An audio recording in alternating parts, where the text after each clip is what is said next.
Hello students, welcome to magnet brains. मैं Rupali Verma. Magnet brains आपको 100% free education देता है। अगर हम आपको 100% बोल रहे हैं तो इसका मतलब 100% ही है। इसमें 1% या 0.1% भी ऐसा नहीं है कि जो आपको पेमेंट करना है। फ्री है तो मतलब फ्री है। यहाँ पर फ्री का मतलब है कि आप कोई भी क्लास में हो, कोई भी सब्जेक्ट हो, आप कोई भी वीडियो कितनी बार भी देखना चाहें या कितने वीडियो देखना चाहें, सभी आपके लिए फ्री है। तो ये आपको हम सिर्फ इसलिए दे रहे हैं आपको फ्री की भाई पढ़ाई जो एजुकेशन सभी के लिए इम्पॉर्टेंट है। तो एजुकेशन को लेकर किसी के सामने कोई परेशानी नहीं आनी चाहिए। तो ये फ्री एजुकेशन के जितने भी वीडियोस हैं आपको यूट्यूब पे, हमारे वेबसाइट पे और हमारे ऐप पे, तीनों ही जगह फ्री मिल रहे हैं। इवन हमारे ऐप पे और हमारी वेबसाइट पे आपको ये सारी चीज़ें टोटली अरेंज मिलेंगी। अरेंज कहने का मतलब यहाँ पर है कि जैसे हम बुक उठाते हैं, किसी भी सब्जेक्ट की हमने बुक उठाई तो उसमें हर एक चीज़ हमारे सामने चैप्टर वाइज रहती है।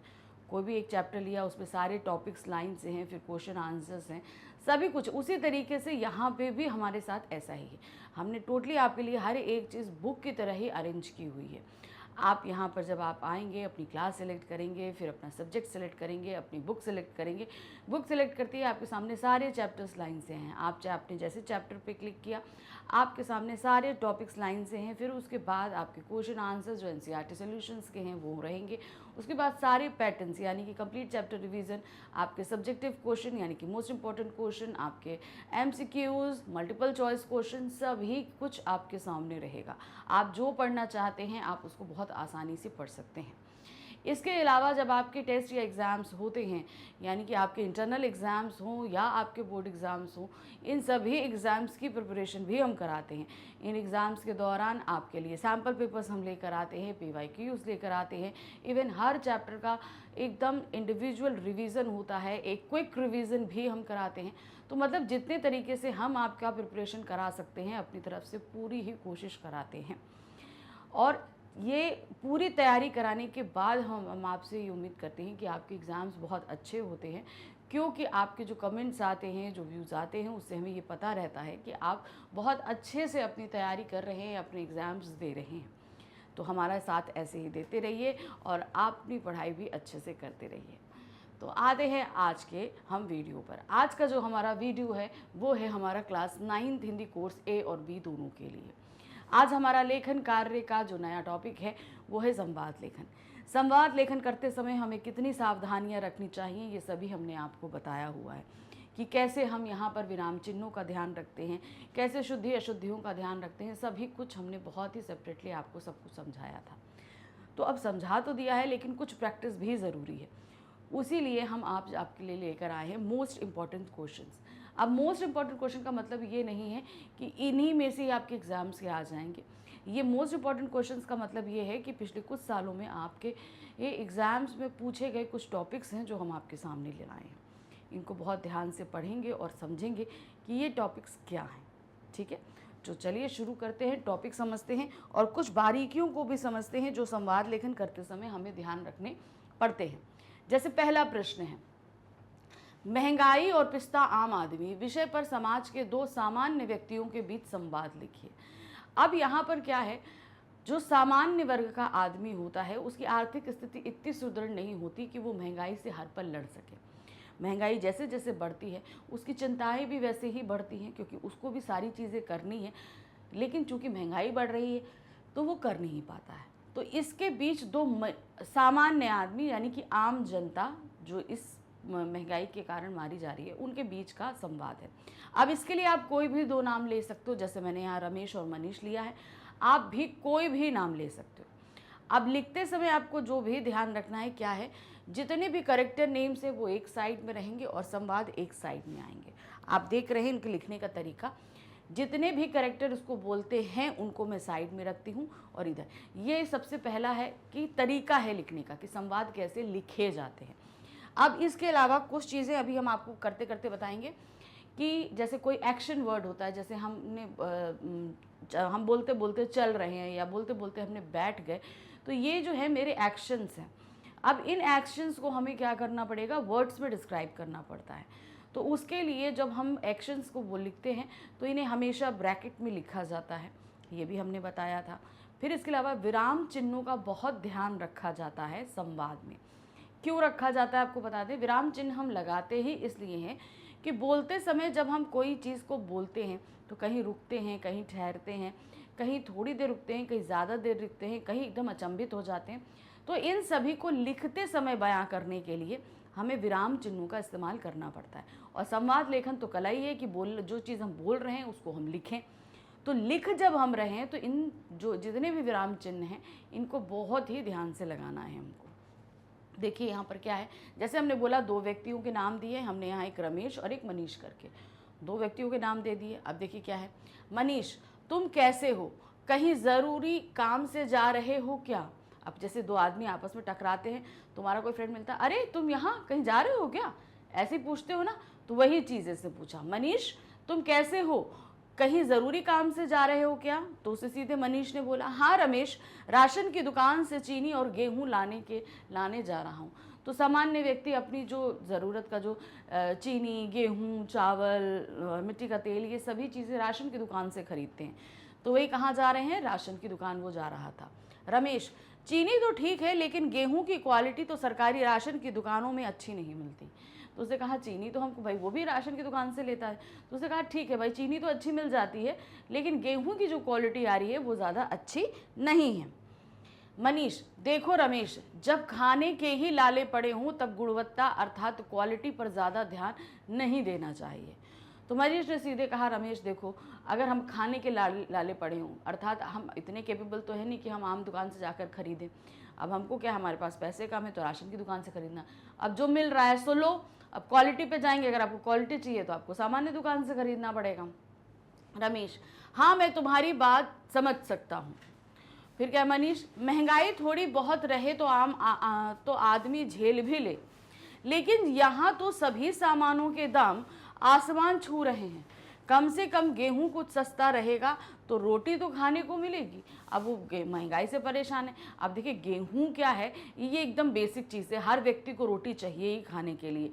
अगर वो ही इतना महंगा रहेगा तो वो कैसे खरीदेगा। रमेश, हाँ तुम बात बिल्कुल सही बोल रहे हो, महंगाई के कारण तो भूखे मरने की नौबत आ गई है। तो अब जैसे हम लोग नॉर्मल आपस में बात करते हैं ना, वही चीज़ को आपको लिखना है। बस ये कि लिखते समय थोड़ी सावधानी रखनी है। तो देखिए यहाँ लोग दोनों आपस में कितनी आसानी से बात कर रहे थे कि क्या क्या हम बोल सकते हैं कि हाँ थोड़ा कम रहे तो हम आसानी से खा भी सकते हैं। अब इसमें आपने ये जो हमने भी संवाद किया, इसमें आपने ध्यान रखा ना कि ज़्यादा शब्द क्या कहते हैं, ज़्यादा हमें लंबा नहीं लिखना। एक तो पहली बात तो ये कि बहुत बड़े संवाद नहीं लिखे जाते, इनमें बहुत बड़े बड़े वाक्य नहीं लिए जाते हैं। और दूसरा आपने जो ध्यान दिया, यहाँ पर आप देख रहे हो कि रमेश और मनीष दोनों को ही समान रूप से हमने वाक्य दिए हैं। जैसे यहाँ पर आप देख रहे हो, रमेश को 1 2 3 4, हमने 4 उसको दिए वाक्य, किसको, रमेश को दिए। अब मनीष को हमने कितने दिए, 1 2 3, तो 3 इसको दिए। तो यहाँ पर क्या हुआ, ये अनुपात हमें रखना है। या तो आप 4 4 2 5 5 2, 5 5 तो जाने ही नहीं, 4 4 ही इनफ है।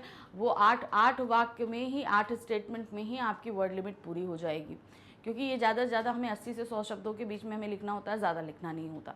तो अगर आपने 4 वाक्य एक करेक्टर को दिए, 4 दूसरे को दिए, तो ही आप जो 100 तक पहुँच जाओगे।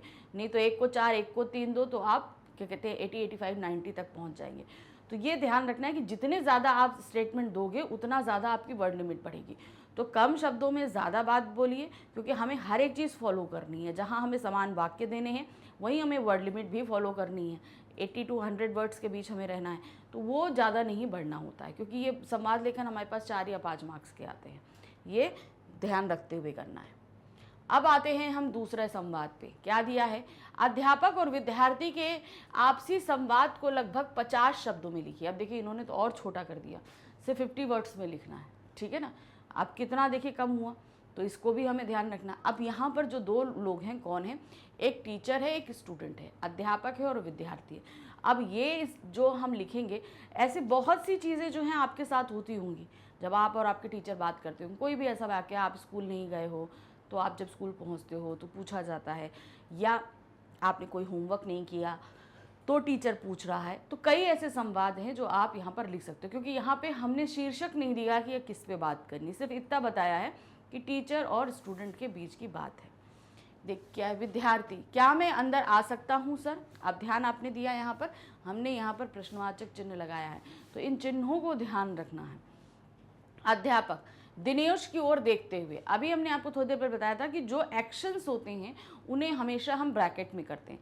अब दिनेश की ओर देखते हुए ये टीचर ने एक्शन किया है, तो इस एक्शन को हम संवाद में ऐसे नॉर्मली नहीं लिख सकते। हमें क्या करना पड़ेगा, उस एक्शन को हमें इस तरीके से ब्रैकेट में देना पड़ेगा, यानी कोष्टक में देना पड़ेगा। ये इसलिए क्योंकि हम सिर्फ संवाद को हाईलाइट कर रहे हैं, जो चीज़ें बोली जा रही हैं हमको वो लिखनी है, जो की जा रही हैं अगर वो हैं तो उनको हम कोष्टक में ही देंगे। अब देखते हुए, आओ दिनेश तुम कहाँ थे? सीधे दिनेश टीचर ने पूछ लिया कि भाई तुम कहाँ थे, नहीं आ रहे थे। विद्यार्थी, सर हमें ड्रामा इंचार्ज पॉल साहब ने रोक लिया था, अब मैं अंदर आ जाऊं? तो टीचर ने बोला कि ठीक है, तुम कहाँ थे, इतनी देर क्लास लग गई। तो उन्होंने कहा ठीक है, पॉल हमें इंचार्ज ने रोक लिया था, ड्रामा इंचार्ज ने। अध्यापक, हाँ हाँ आओ, पर तुम ये बताओ पूरा साल ड्रामा ही करते रहोगे या कुछ पढ़ोगे भी?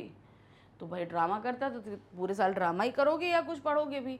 विद्यार्थी, सर मुझे सारे पाठ याद हैं, होमवर्क भी पूरा है। अध्यापक, अच्छा वेरी गुड, पर यह ड्रामेबाजी तुम्हारी पढ़ाई में बाधा नहीं डालेगी? अब होता है ना, एक्टिविटीज़ बहुत सी होती हैं कि कई बच्चे ऐसे होते हैं कि इनको दोनों ही चीज़ों को अच्छे से हैंडल कर लेते हैं, लेकिन कोई बच्चे ऐसे होते हैं कि दोनों को हैंडल नहीं कर पाते, उन्हें आखिरकार एक चीज़ छोड़नी पड़ती है। तो वही चीज़ उन्होंने बोला कि भाई टीचर को भी टेंशन थी कि भाई अच्छा बच्चा है, अगर ड्रामे करेगा ज़्यादा तो हो सकता है कि भाई इसके मार्क्स कम हो जाएँ। इस डर से उन्होंने सीधे ये पूछा कि ऐसा तो नहीं कहीं तुमको दिक्कत होगी? विद्यार्थी, नहीं सर, पढ़ाई मेरी प्राथमिकता है और अभिनय मेरी अभिरुचि, इन दोनों में संतुलन बनाकर चलूँगा।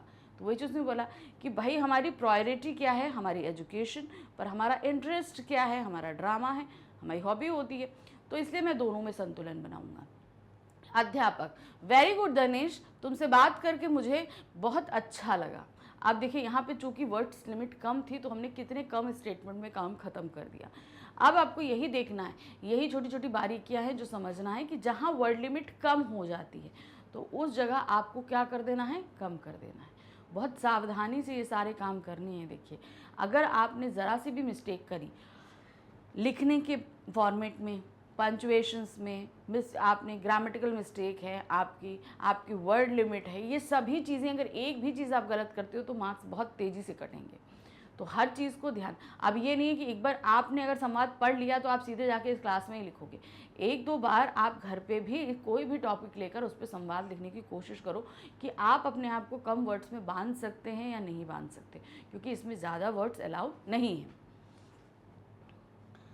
अब तीसरा हमारे पास में टॉपिक है दो विद्यार्थियों के बीच होने वाले वार्तालाप। अब वार्तालाप का टॉपिक भी दे दिया है, क्या है, पुस्तक मांगते हुए। अब दो विद्यार्थी आपस में बात कर रहे हैं, एक विद्यार्थी दूसरे विद्यार्थी से क्या मांग रहा है, पुस्तक मांग रहा है। कोई लगभग 50 शब्दों में लिखिए। अब यहाँ पे भी देखिए 50 शब्द आ गए। यहाँ पर दो लोगों के बीच जो बात हो रही है, दो स्टूडेंट्स से, तो उनको हमने नाम दे दिया प्रणय और अक्षय। अब उसमें जो उन दोनों के बीच बात होनी है उसका हमने शीर्षक भी दे दिया, क्या है, पुस्तक मांगने के लिए। कुछ में शीर्षक, जैसे अभी हमने देखा कि हम यहाँ पर अध्यापक और विद्यार्थी की जब बात कर रहे थे तो उन दोनों के बीच वार्तालाप को लेकर कोई शीर्षक नहीं था बताया गया था, तो शीर्षक हमने अपने आप से डाल लिया कि किस टॉपिक पे बात करनी है। लेकिन जब हमारे पास शीर्षक दे देते हैं तो हमें उसी के अंदर बंध जाना पड़ता है, तो वही चीज़ यहाँ पर रखनी है। देखिए क्या है, प्रणय, अक्षय मुझे एक दिन के लिए तुम्हारी गणित की पुस्तक चाहिए। अक्षय, ज़रूर लो, पर काम मुझे भी करना है। 5 बजे तक मैं गणित का काम निपटा लूँगा, इसके बाद तुम ले सकते हो। तो जैसे आप भी अपनी, जैसे कभी नहीं जाते हो स्कूल, कहीं नहीं गए, तो आप भी अपने स्टूडेंट से, अपने भी फ्रेंड से मांगते हो ना, तो उसी तरह उसने भी मांगा कि भाई मुझे चाहिए, या उसके पास बुक नहीं थी, जो कुछ भी था। प्रणय, धन्यवाद अक्षय, मैं 5 बजे के बाद तुम्हारे घर आकर पुस्तक ले लूँगा। उसने कहा ठीक है, 5 बजे तक मैं काम कर लूँगा, उसके बाद तुम ले लेना। वो बोला कि ठीक है, मैं 5 बजे आ जाऊँगा और तुमसे पुस्तक ले लूँगा। अक्षय, तुम्हें आने में थोड़ा कष्ट ज़रूर होगा। प्रणय, अरे भाई तुम्हारे घर आना मुझे अच्छा लगता है, फिर तुम पुस्तक देकर मुझ पर कृपा ही कर रहे हो। अब यहाँ पर ठीक है, उसने ले लोगे, हम आ लेंगे, लेकिन अभी भी हमें संवाद को बढ़ाना है, तो हमने इस तरीके से बढ़ाना शुरू किया कि हाँ तुम्हें कष्ट होगा। उसने बोला कि कोई बात नहीं, मुझे तो अच्छा लगता है और तुम मेरे ऊपर कृपा ही कर रहे हो पुस्तक देकर। अक्षय, प्रणय, इस छोटी सी बात के लिए दोस्तों के बीच औपचारिकता कैसी? प्रणय, धन्यवाद अक्षय। अक्षय, अच्छा तो मैं इंतज़ार करूँगा। अब चूंकि उसने इंतज़ार करने के लिए को बोला, क्योंकि 5 बजे उसको आना था, इसलिए उन्होंने बोला कि अच्छा ठीक, मैं इंतज़ार करूँगा, तुम आना और पुस्तक लेके चले जाना। प्रश्न संख्या 4 है, गांव में बाढ़ आ गई है। 2 मित्र बाढ़ पीड़ितों की सहायता के लिए जाना चाहते हैं। उनके मध्य हुए संवाद लगभग 50 शब्दों में लिखिए। गांव में बाढ़ आई है, आप एक वॉलंटियर की तरह उनकी हेल्प करना चाहते हैं, लेकिन क्या है, यहाँ पर 2 मित्र आपस में जितने भी बाढ़ पीड़ित हैं उनकी हेल्प करना चाहते हैं। तो अब वही आपस में बात कर रहे हैं कि हम किस तरह हेल्प कर सकते हैं, क्या कर सकते हैं, यही सब। देखिए क्या है, अंकुश, दिनेश आज का समाचार पत्र पढ़ा? दिनेश, हाँ मित्र, बाढ़ के कारण गांव वालों का बुरा हाल हो गया है। सारी फसलें नष्ट हो गई हैं, गांववासी बेघर हो गए हैं। प्रशासन उन्हें फिर से बसाने का प्रयास कर रहा है। तो देखिए, पेपर में जब कहीं ऐसी कोई त्रासदी आती है तो बहुत डिटेल में इसके बारे में लिखा होता है, तो जब हम पढ़ते हैं तो हमें भी बड़ा तकलीफ होती है। तो वही चीज़ जो है जब दिनेश ने पढ़ी तो वही वो बता रहा है। अंकुश, मित्र, मेरा मन कर रहा है कि कुछ किया जाए।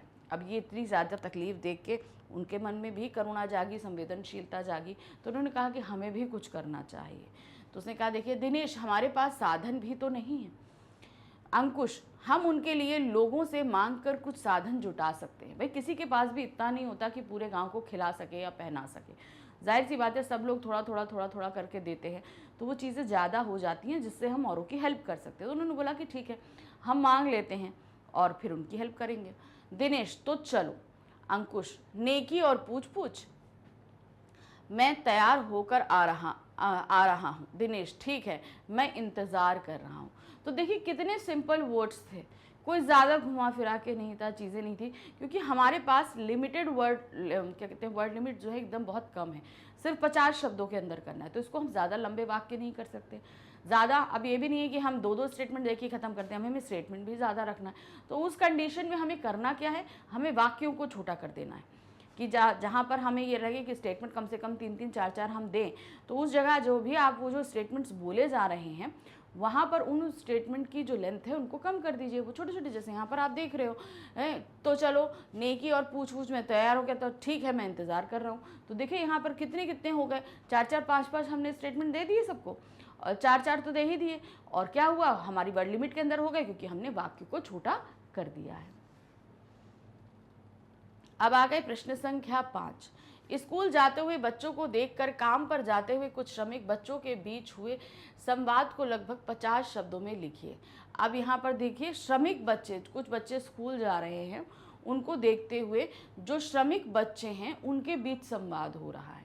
अब श्रमिक बच्चे, आप ऐसे समझिए कि आप लोग स्कूल जाते हो तो रास्ते में बहुत सारे ऐसे बच्चे होते हैं जो स्कूल नहीं जा पाते हैं, वो काम कर रहे हैं, तो उनको श्रमिक बच्चे कहा जाता है, जो मोस्टली हम ये कह सकते हैं कि वो बाल मजदूरी कर रहे हैं। वो स्कूल नहीं जा सकते हैं। पहला बच्चा दूसरे बच्चे से, अरे ये बच्चे एक से कपड़े पहने, हाथ में पानी की बोतलें और खाने का डिब्बा लेकर कहाँ जा रहे हैं।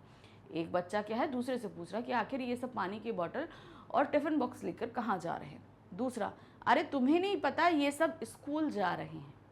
पहला बच्चा, स्कूल क्या होता है, वहाँ से सब क्या करते हैं। अब उस बच्चे को पता ही नहीं, क्योंकि वो स्कूल कभी गया ही नहीं। उससे सीधे पूछा कि भाई स्कूल क्या होता है, वहाँ जाकर सब क्या करते हैं। दूसरा बच्चा, स्कूल पढ़ने की जगह होती है, वहीं पर ये सब पढ़ने जाते हैं। क्या कौन सी जगह होती है, उसको पूछा कि भाई क्या करते हो, पढ़ने की जगह होती है और ये सब वहाँ जाकर पढ़ते हैं। पहला बच्चा, हम स्कूल क्यों नहीं जाते। भाई जब वो, अब सीधे से बच्चे, किसी भी बच्चे के दिमाग में यही चीज़ आएगी कि भाई हम स्कूल क्यों नहीं जा रहे हैं, वो बच्चे स्कूल जा रहे हैं पढ़ने के लिए, तो हम क्यों नहीं जाते हैं। दूसरा बच्चा, हम गरीब हैं ना, हमें पैसे कमाने के लिए काम पर जाना पड़ता है, क्योंकि हम गरीब हैं, पैसे नहीं हैं, तो हमको भाई क्या है, पैसे कमाने हैं, इसलिए काम पे जाना पड़ता है। पहला बच्चा, मेरा भी मन स्कूल जाने को करने लगा है, क्या मैं स्कूल जा सकता हूँ। दूसरा बच्चा, हाँ क्यों नहीं जा सकते, पर दूसरे स्कूल में सरकार ने हमारे जैसे बच्चों की पढ़ाई का मुफ्त में इंतज़ाम कर रखा है, तो यहाँ पर कुछ अब होता कि उसको भी स्कूल जाना है, उसे भी पढ़ना है, तो ज्योति जी बताइए कि हाँ दूसरा स्कूल है जो हमें मुफ्त शिक्षा प्रदान करता है, हम वहाँ जाकर पढ़ सकते हैं। तो यहाँ पर इस वाक्य में जो श्रमिक बच्चे थे उनकी संवेदना को भी व्यक्त किया गया है, उनकी इच्छा को व्यक्त किया गया है। तो एक बहुत बड़ी समस्या है जो संवाद के माध्यम से सामने रखी गई है, जिसको हम क्या बोल सकते हैं, वो है बाल मजदूरी की जो समस्या वो सामने आई है। प्रश्न संख्या 6 है, दूरदर्शन के कार्यक्रमों के विषय में पिता और पुत्री के बीच होने वाले संवाद को लगभग 50 शब्दों में लिखिए। अब यहाँ पे क्या है, बाप बेटी के बीच बात हो रही है, किसको लेकर, दूरदर्शन के कार्यक्रम के जो टॉपिक्स रहते हैं उनको लेकर 50 शब्दों में संवाद रखना है। तो ध्यान रखिएगा संवाद की, आप जो स्टेटमेंट की वो बढ़ाना चाहते हैं गिनती, तो आपको जो वाक्य हैं उन्हें छोटा छोटा ही रखना पड़ेगा। पिता, आजकल दूरदर्शन पर जाने कैसे कैसे कार्यक्रम आने लगे हैं, अच्छे अच्छे बुरे का कुछ ध्यान ही नहीं रह गया है। अब जैसे आजकल के पिताजी लोग हैं, फिक्र करते हैं, अच्छे कार्यक्रम नहीं हैं कि जो बच्चे कुछ सीख सके, तो उसी तरीके के इन्होंने व्यक्त किया। बेटी, हाँ पिताजी आप सही कह रहे हैं, पर कुछ कार्यक्रम अच्छे भी आते हैं। तो क्योंकि उन बुरे कार्यक्रमों के बीच में एक दो कार्यक्रम ऐसे भी हैं जो अच्छे हैं, जो लोगों को अच्छे से ज्ञान प्रदान कर सकते हैं। पिता, हो सकता है कुछ कार्यक्रम अच्छे हों, पर अधिकांश को ना तो कोई उद्देश्य है ना कोई औचित्य है। तो बहुत सारे सीरियल्स देखिए आजकल चलते हैं ना टीवी पे, कि जिनका कोई मतलब ही नहीं है, बस वो करते जा रहे हैं, उसका कोई सेंस नहीं है कि क्या आप सिखाना चाह रहे हो, क्या आप करना चाह रहे हो। देखिए कोई भी काम है बिना किसी उद्देश्य के नहीं होता, लेकिन बहुत सारे सीरियल्स ऐसे आ रहे हैं जिनका कोई भी उद्देश्य है ही नहीं कि आखिर वो क्यों प्रस्तुत किए जा रहे हैं। पिता, हो सकता है कुछ कार्यक्रम अच्छे हों, पर अधिकांश का ना तो कोई उद्देश्य है और ना ही कोई औचित्य है। बेटी, आपने सही कहा पिताजी। इस बात से बेटी ने बिल्कुल एग्री किया कि हाँ वो सही कह रहे हैं, ऐसे बहुत से कार्यक्रम हैं, कुछ अच्छे तो हैं लेकिन बहुत से कार्यक्रम ऐसे हैं जिनका उद्देश्य पता नहीं है कि वो कहना क्या चाहते हैं। पिता, इन कार्यक्रमों के कारण लाखों करोड़ों विद्यार्थियों को बहुत हानि पहुंच रही है, उनका ध्यान पढ़ाई में न लगकर इन्हीं कार्यक्रमों की ओर लग रहा है। अब मोस्टली यही होता है, आप अपने घर में देख लो या आस पड़ोस में कहीं देख लो, बच्चे भी, छोटे छोटे बच्चे भी जो है वो सीरियल्स की बात करते हैं। अब ये सीरियल्स देखना और बात करना ये उनके उम्र की बात ही नहीं है। वो क्या बात, उनको क्या बात करनी चाहिए भाई, वो पढ़ाई से रिलेटेड बात करें, वो अपने खेल से रिलेटेड बात करें, इस तरीके के अपने खिलौनों से रिलेटेड बात करें, तो ये बात उनको अच्छी लगती है। लेकिन ये सीरियल्स के टॉपिक पर डिस्कशन करना तो कोई भी तुक नहीं बनता। तो वही चीज़ उन्होंने बताया कि आजकल जो है स्टूडेंट्स को इन्हें अपने टारगेट से वो भटका रहे हैं, तो ऐसे कार्यक्रम नहीं होने चाहिए। बेटी, हाँ पिताजी, कार्यक्रम प्रसारण अधिकारियों को विद्यार्थियों एवं समग्र समाज का ध्यान रखना चाहिए। ये नहीं कि आप सिर्फ एक समाज को टारगेट करके कर रहे हैं कि उसी तरीके का आप दिखा रहे हो कि जो लोग बड़े हो गए हैं उन्हीं के हिसाब से आज कार्यक्रम दिखा रहे हैं। अरे भाई, बच्चे भी हैं, उनके हिसाब से कार्यक्रम दिखाने चाहिए। ऐसे कार्यक्रम नहीं होने चाहिए जो सिर्फ बड़ों को ही लिए हों, छोटे बच्चे उनसे कुछ गलत सीखें। संवाद संख्या 7 है हमारे पास। प्रश्न क्या है, जन्मदिन पर ना आने की मजबूरी प्रकट करते हुए दो मित्रों के बीच होने वाले संवाद को लगभग 50 शब्दों में लिखिए। अब क्या है, आपका जन्मदिन है, आपने अपने मित्र को इनवाइट किया, मित्र बता रहा है कि भाई मुझे कुछ मजबूरी है, मैं नहीं आ पाऊंगा, तो उसी को लेकर दो मित्रों के बीच में है। अब एक मित्र है आकांक्षा और दूसरा है रोहित। क्या है, आकांक्षा, हेलो रोहित। रोहित, हेलो, कैसी हो आकांक्षा, आज शाम को मुझे तुम्हारी प्रतीक्षा रहेगी। अब उसने बोला कि सीधे भाई ठीक है, आज मैं तुम्हारा वेट करूंगा शाम को। आकांक्षा, रोहित, तुम्हें जन्मदिन की ढेर सारी बधाई हो। रोहित, ये बधाई वहीं आकर देना, यानी कि घर पर। उसने क्योंकि इनवाइट किया था कि भाई आकांक्षा आना, तो आकांक्षा ने सुबह ही आके उसको विश कर दिया। उसने बोला कि नहीं, तुम यहाँ पर नहीं मुझे विश करोगी, तुम्हें घर आना पड़ेगा जहाँ पर मैंने तुम्हें इन्वाइट किया है। आकांक्षा, रोहित, खेद है, आज मैं घर पर नहीं आ पाऊंगी, मैं तुम्हारे निमंत्रण का आदर करती हूँ, परंतु क्या करूं, मजबूर हूं, शाम को मेरे मम्मी पापा घर पर नहीं रहेंगे। अब क्या होता है, कभी कभी मम्मी पापा को जाना पड़ता है तो हम लोग को घर पे रहना पड़ता है कि भाई जैसे होता है कि देर रात है, मम्मा पापा नहीं है, तो हम घर पर रहें, क्योंकि हम वहाँ जाएंगे तो हमें कौन लाएगा या क्या करेगा। तो इसलिए उसे सीधे बोला कि भाई मैं आज नहीं आ पाऊँगी क्योंकि मेरे मम्मी पापा घर पर नहीं हैं। रोहित, तो तुम्हें घर से मैं ले आऊँगा। अभी होता है ना कि भाई घर से उसके घर तक छोड़ना और फिर वापस ले जाना, तो उसने बोला ठीक है मैं तुम्हें तुम्हारे घर से ले आऊँगा। आकांक्षा, सॉरी रोहित, मुझे लगता है ये ठीक नहीं होगा। उसको लगा कि नहीं सही है। रोहित, ठीक है जैसा तुम चाहो। आकांक्षा, तुम मेरी ओर से पहले ही बधाई स्वीकार करो। रोहित, धन्यवाद आकांक्षा। तो भाई कभी कभी ऐसी मजबूरी होती है कि हम चाह कर भी कुछ काम नहीं कर पाते हैं, तो उसी तरीके के ये काम है। वो चाहती थी तो वो करे, लेकिन अब क्या करे, वो बेचारी नहीं आ सकती क्योंकि उसके मम्मी पापा नहीं हैं। चाहता तो रोहित भी आन के ले जा सकता था, लेकिन उसे लगा कि शायद ये सही नहीं होगा। तो यही चीज़ें हैं कि हाँ, बच्चों को ये बच्चों के वार्तालाप में ये चीज़ समझ के आई कि दोनों बच्चे बहुत समझदार हैं। एक ने ज़बरदस्ती फोर्स नहीं किया और एक ने अपने घर की ज़रूरतों के हिसाब से पार्टी में आने से मना कर दिया। अब हमारे पास प्रश्न संख्या 8 क्या दिया है? ट्रेन में सफ़र कर रहे दो यात्रियों के बीच की बातचीत को लगभग 50 शब्दों में लिखिए। अब आप लोग भी ट्रेन में सफ़र करते हो, भाई हम भी करते हैं। तो कभी कभी क्या होता है, हमसे कुछ अनजान लोग बात करने लगते हैं तो हम भी बात करते हैं। तो अब ये इसका टॉपिक कुछ भी हो सकता है, ठीक है। आपका ट्रेन की साफ़ सफाई को लेकर हो सकता है, ट्रेन में आने वाले खाने को लेकर हो सकता है, या राजनीति को लेकर हो सकता है, खेल को लेकर हो सकता है, कुछ भी सोचकर लेकर हो सकता है। तो अब आपको करना क्या है कि यहाँ पर आपको यही अपने हिसाब से शीर्षक देना कि बातों का टॉपिक क्या रहेगा, क्योंकि आपको सिर्फ ये दे दिया है कि ट्रेन में सफ़र कर रहे दो यात्रियों के बीच संवाद है। शीर्षक आपको अपने आप बनाना, क्योंकि इसमें शीर्षक के लिए आपको बाध्य नहीं किया गया। अब यहाँ पर जो दो यात्री हैं, एक का नाम विनायक है और दूसरे का नाम है दामोदर। विनायक, भाई साहब आप कहाँ जा रहे हैं? दामोदर, मैं मुंबई जा रहा हूँ। और आप कहाँ जा रहे हैं? दामोदर ने भी तुरंत, दूसरे दामोदर ने बताया कि मैं मुंबई जा रहा हूँ, तो दामोदर ने भी विनायक से पूछ लिया कि आप कहाँ जा रहे हैं? विनायक, मैं गोवा जा रहा हूँ। मुंबई में इस ट्रेन से उतरकर दूसरी ट्रेन लूँगा। मतलब जो ट्रेन ये मुंबई तक जा रही है, फिर मैं वहाँ उतरूँगा, वहाँ से दूसरी ट्रेन पकड़ के मैं कहाँ जाऊँगा? गोवा जाऊँगा। तो यहाँ पर आपको समझ में आया, विनायक गोवा जा रहा है और दामोदर मुंबई जा रहा है। दामोदर, आप किसी काम से गोवा जा रहे हैं या घूमने के लिए जा रहे हैं? कि भाई किसी काम उसके पर्पस से, मोस्टली लोग गोवा घूमने ही जाते हैं।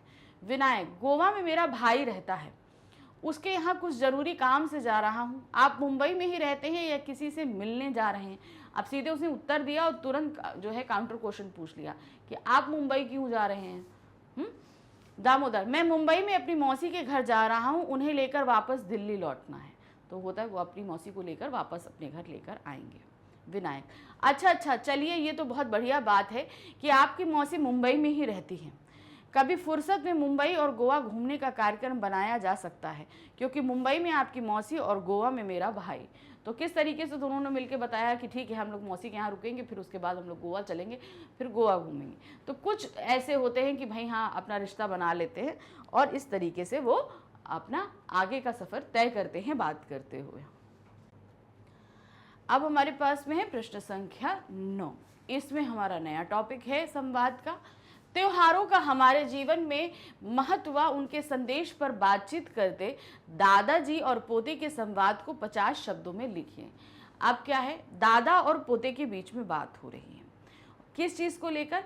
जो हमारे यहाँ फेस्टिवल्स मनाए जाते हैं उनकी क्या इम्पोर्टेंस है, हमारे जीवन में वो क्या कुछ लेकर आते हैं, ये सारी इम्पोर्टेंस बताते हुए। जाहिर सी बात है दादाजी पोते को ही बताएंगे।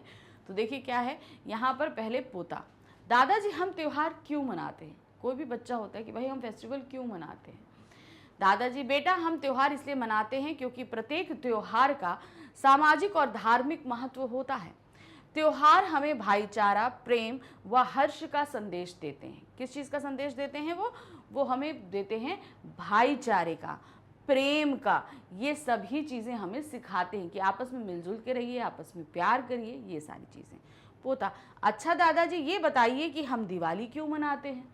तो ठीक है, त्यौहार हमें क्या संदेश देते हैं बताइए, लेकिन दिवाली हम क्यों मनाते हैं? हर त्यौहार के पीछे अपना एक रीज़न होता है। पोते ने सीधे पूछा। तो दादा क्या बोलते, दिवाली हम इसलिए मनाते हैं क्योंकि इस दिन भगवान श्री राम 14 वर्ष का वनवास पूरा कर अयोध्या वापस लौटे थे।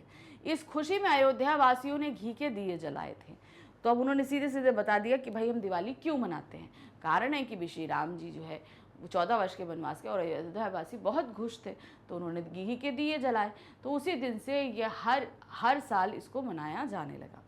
पोता, अच्छा दादाजी, हमें इससे क्या संदेश मिलता है? भाई अगर ये दीपावली मनाई जा रही है तो हमें संदेश क्या मिलता है दादा? इससे हमें बुराई पर अच्छाई की जीत का संदेश मिलता है कि किस तरीके से अच्छाई यानी कि राम जी ने रावण पर विजय प्राप्त करी थी। रावण यानी कि बुराई का संदेश, उस पर विजय प्राप्त करी थी, ये संदेश हमको मिलता है। तो कितने अच्छे तरीके से दादाजी ने पोते को समझा दिया कि त्योहार हमारे जीवन के लिए कितने ज़रूरी हैं, और ये जहाँ हमारे अंदर उत्साह पैदा करते हैं, हर्ष को लेकर आते हैं, वहीं क्या है, समाज में भाईचारा और सौहार्द फैलाते हैं, और वहीं हमारे जो जो बहुत सारी सांस्कृतिक वैल्यू हैं, बहुत सारी स्टोरीज़ हैं हमारे एक क्या कहते हैं संस्कृति के बारे में, वो हमको पता भी चलती हैं और बहुत सी नई चीज़ों को भी हमें सिखा रहे होते हैं। अब है प्रश्न संख्या 10। हमारे पास संवाद है यहाँ पर एक और, क्या देखिए, विमुद्रीकरण पर चर्चा करते हुए अध्यापक और विद्यार्थी के संवाद को लगभग 50 शब्दों में हमें बताना है। अब विमुद्रीकरण क्या होता है? जहाँ पर आपका जैसे कोई पैसा कोई है, जैसे बैन किया जाता है, जैसे नोट बैन किए गए थे उस तरीके से। देखिए क्या है, अध्यापिका। अब यहाँ पर ध्यान दीजिए, अध्यापक और विद्यार्थी में, तो इसमें अध्यापिका भी हो सकते हैं और विद्यार्थी भी कोई भी हो सकता है। तो यहाँ टीचर और स्टूडेंट है मोहित। अध्यापिका कक्षा को संबोधित करते हुए, जैसे टीचर आती हैं, क्लास में खड़ी हो जाती हैं, सामने सारे बच्चे होते हैं, तो वो पूरी क्लास को संबोधित करती हैं। तो वो चीज़, क्योंकि वो उनका एक एक्शन था, इसलिए उसको ब्रैकेट में लिखा गया है। बच्चों, क्या तुम विमुद्रीकरण से परिचित हो? मोहित, हाँ मैम। अध्यापिका मोहित की ओर देखते हुए, बताओ मोहित, विमुद्रीकरण क्या होता है? मोहित, मैम, जब सरकार पुरानी मुद्रा को कानूनी तौर पर बंद कर देती है तो नई मुद्रा को लाने की घोषणा करती है, तो इसे विमुद्रीकरण कहते हैं। जैसे कि मोदी जी ने 1000 और 500 रुपए के नोट जो बंद किए थे, वो क्या था? विमुद्रीकरण था। वो पुराने नोट बंद कर दिए थे और नए नोट चालू कर दिए थे। ये विमुद्रीकरण जो किया जाता है हमारी अर्थव्यवस्था के लिए बहुत ज़रूरी होता है। जब हम देखते हैं कि बहुत सारा पैसा कहीं होल्ड कर लिया गया है, जो कि क्या कहते हैं मार्केट में नहीं है, कहीं गायब हो चुका है, तो उस कारण से क्या करते हैं, पुरानी मुद्रा को बंद करने से वो सारा पैसा जो है वो वेस्ट हो जाता है, अगर किसी ने उसे अपने पास दबा कर रखा है तो। अध्यापिका, बिल्कुल सही मोहित, विमुद्रीकरण के बाद पुरानी मुद्रा व नोटों को की कोई कीमत नहीं रह जाती। हालांकि सरकार द्वारा पुराने नोटों को बैंकों से बदलने के लिए समय दिया जाता है ताकि वे अमान्य हो चुके पुराने नोटों को बदल सके। तो बहुत सारे जो लोग सही होते हैं, जेन्युइन होते हैं, तो उनको ये मौका दिया जाता है कि वो जाएं और बैंक में अपने नोट एक्सचेंज करें। लेकिन जिनके पास काला धन होता है, बहुत ज़्यादा क्वांटिटी में होता है, तो वो लोग तो एक्सचेंज नहीं कर पाते ना। तो उस कंडीशन में क्या होता है, उनका वो सारा पैसा बेकार चला जाता है, वेस्ट हो जाता है। तो आपने जब विमुद्रीकरण हुआ होगा, अगर आप तो उस समय छोटे छोटे रहोगे, लेकिन अगर आप पिछला जाके पढ़ो तो बहुत जगह नोट जला दिए गए थे, सड़कों पर फेंक दिए गए थे, क्योंकि उन नोटों का कोई मतलब नहीं रह गया था, सरकार ने उन्हें बंद कर दिए थे। अब वो नोट उनके लिए कोई काम के नहीं थे, तो उन्होंने यही किया था, जो लोग ने पैसे बहुत ही ज़्यादा काला धन इकट्ठा करके रखा था। विद्यार्थी, सभी विद्यार्थी ध्यान से विद्यार्थी बोलता है, सभी विद्यार्थी ध्यान से सुनते हैं। अध्यापिका, क्या आप लोग जानते हैं कि सरकार ने ऐसा क्यों किया? अब क्यों करती है सरकार? पंकज, एक विद्यार्थी और बोलता है, हाँ मैम, मुझे पता है। अध्यापक बोलती हैं कि बताओ पंकज।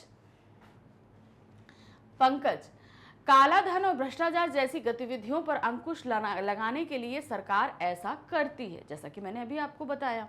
अध्यापक, बिल्कुल सही पंकज, क्योंकि सरकार को उम्मीद है कि नोटबंदी से काले धन, नकली नोट और आतंकवाद पर अंकुश लगेगा। अब क्या होता है, सरकार मार्केट में बहुत सारे नकली नोट भी आ जाते हैं, तो जब गवर्नमेंट को ऐसा लगता है कि हाँ भाई, कहीं बहुत सारा एक्चुअल पैसा होल्ड कर लिया गया है और मार्केट में बहुत सारा जो है वो नकली नोट आ चुका है, तो उस कंडीशन में ये ऐसे कदम उठाने पड़ते हैं। ये होता है कि भाई जो आम जनता होती है उसको परेशानी झेलनी पड़ती है, लेकिन जिन लोगों ने इतना सारा पैसा होल्ड किया होता है उनके लिए बहुत ही जो है ठेस की बात होती है, क्योंकि उनका सारा पैसा बर्बाद होता है। तो मार्केट की अर्थव्यवस्था या देश की अर्थव्यवस्था को सुधारने के लिए कदम बहुत अच्छा होता है।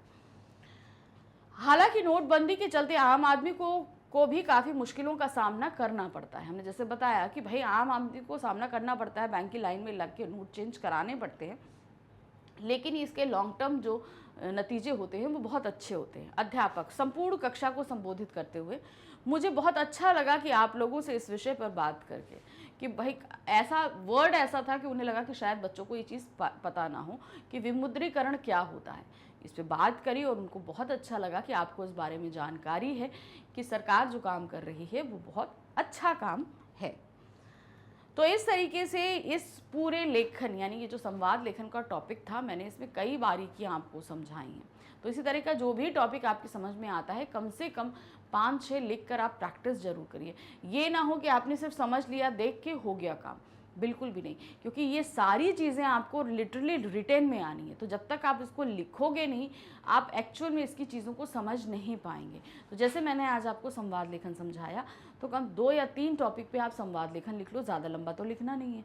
उसी तरह जो भी हम आपको समझाते जा रहे हैं उसे लिख कर करिए।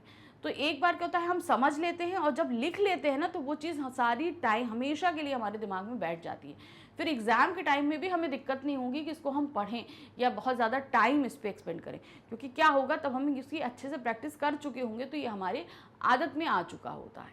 तो जब भी आप इस चीज़ को पढ़ रहे हो, उसकी तुरंत प्रैक्टिस करो, ठीक है। तो इसी तरीके करते रहिए। अभी और भी टॉपिक हमारे पास में हैं, आकर फिर से हम इसको करेंगे। तो मिलेंगे नेक्स्ट वीडियो पे। Thank you for watching, bye bye.